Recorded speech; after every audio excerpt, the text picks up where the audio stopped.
বন্ধুরা, আপনাদের সকলকে বাঙালিয়ানের পক্ষ থেকে জানাই স্বাগত। আজ আমি শোল মাছের পাতুরি রান্না করব। তো আমি এই শোল মাছের পাতুরি রেসিপিটি আপনাদের সকলের সাথে শেয়ার করব। পাতুরি মানেই আমরা জানি পাতায় করে তৈরি রান্না। বাঙালি মানেই পাতুরি প্রেমী, আর বাড়িতে কোনো অনুষ্ঠানে পাতুরি হবে না এটা তো হতে পারে না। তবে আমার এই শোল মাছের পাতুরির রান্না একটু ভিন্ন রকম। তো চলুন বন্ধুরা, আমরা এবার দেখে নেব কি করে এই পাতুরি রান্না করব। প্রথমেই মাছ কেটে ভালো করে লবণ দিয়ে কুচলিয়ে ধুয়ে জল ঝরিয়ে নিতে হবে। তারপর আমাদের একটি কুচি দেখে কলা পাতা জোগাড় করে নিতে হবে।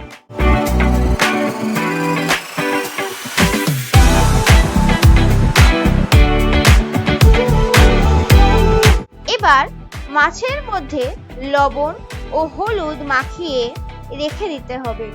পাতুরি করতে আমি সবসময় মাছের পেটি ব্যবহার করে থাকি। এবার আমি মশলা রেডি করে নেব।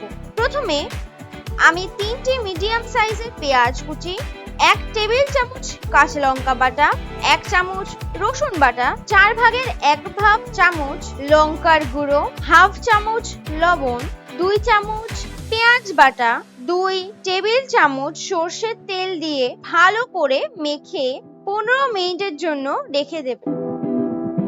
এবার পাতুরি রান্নার আসল কাজটা করতে হবে। কলা পাতা সাইজ মতো আমি 4টি টুকরো করে নিয়েছি। এবার গ্যাস ওভেন অন করে পাতাগুলি লো ফ্লেমে সেঁকে নেব। এর ফলে পাতা ভাজা করার সময় ফেটে যাবে না। এবার মাছগুলিকে মশলার সাথে মাখিয়ে নিতে হবে। কলা পাতার মধ্যে 2 চামচ মতো মশলা দিয়ে তার উপর মাছ বসিয়ে দিতে হবে ও মাছের উপর আরো কিছুটি মশলা দিয়ে একটি কাঁচা লঙ্কা দিয়ে দিলাম। তবে আপনারা যেমন ঝাল খান তেমনই ঝাল দেবেন। আমাদের কাছে পাতুরি মানেই একটু ঝাল ঝাল হতে হবে।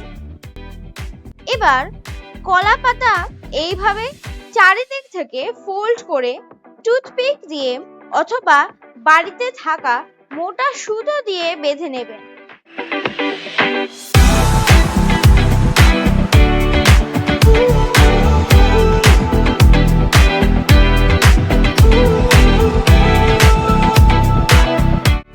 এবার গ্যাস ওভেনে কড়াইতে বসিয়ে দিতে হবে।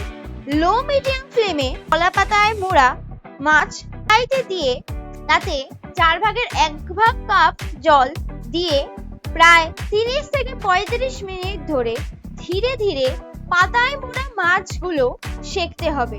মাছ সেঁকতে সেঁকতে গোটা বাড়িতে একটি সুন্দর গন্ধে ভরে উঠবে আর তৈরি হয়ে যাবে একটি দুর্দান্ত স্বাদের পাতুরি রেসিপি।